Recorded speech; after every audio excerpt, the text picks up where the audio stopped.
High, আমি শঙ্খ আর স্বাগত জানাচ্ছি তোমাদেরকে আবার একটা নতুন ভিডিওতে। তোমরা যারা ঐতিহাসিক গল্প বা উপন্যাস পড়তে ভালোবাসো তাদের জন্য আমি আজকে নিয়ে এসেছি কিছু বই রেকমেন্ডেশনস এবং সেগুলো এক এক করে আমি তোমাদেরকে দেখাবো। প্রথমেই যে বইটা আমি তোমাদেরকে রেকমেন্ড করব সেটা হচ্ছে এই বইটা, অবনীন্দ্রনাথ ঠাকুরের লেখা রাজকাহিনী। এই বইটার কথা তোমরা অনেকেই শুনেছ এবং কেউ হয়তো পড়েও থাকবে, কিন্তু যারা এখনও পড়োনি তারা অবশ্যই পড়ে নিও এই বইটা। দ্বিতীয় যে বইটা আছে সেটা হচ্ছে কাপালকে সিংহাসন। এই বইটা দেব সাহিত্য কুটির থেকে প্রকাশিত হয়েছে এবং এটি খুবই আন্ডাররেটেড একটি বই।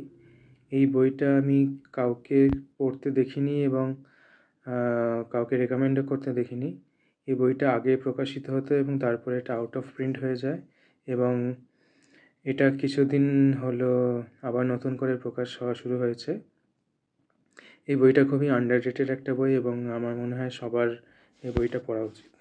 3 নম্বরে যে বইটা আছে সেটা হচ্ছে হেমেন্দ্র কুমার রায়ের লেখা ঐতিহাসিক কাহিনী।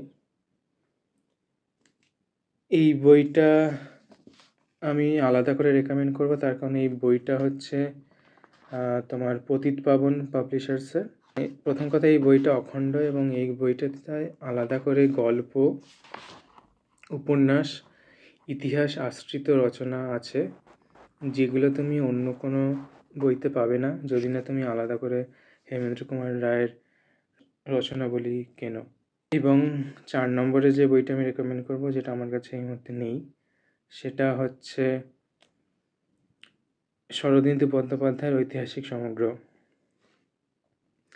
5 নম্বর যে বইটা সেটা আমি রেকমেন্ড করব না, সেটা করবে তোমরা যারা ঐতিহাসিক গল্প পড়ো তারা কমেন্ট সেকশানে জানাও যে তোমাদের ফেভারিট বই কোনটা, এবং পরবর্তীকালে এই কমেন্টগুলো যারা দেখবে তারাও জানতে পারবে এবং তাদের পছন্দের মতো বই চুজ করতে পারবে। বাই।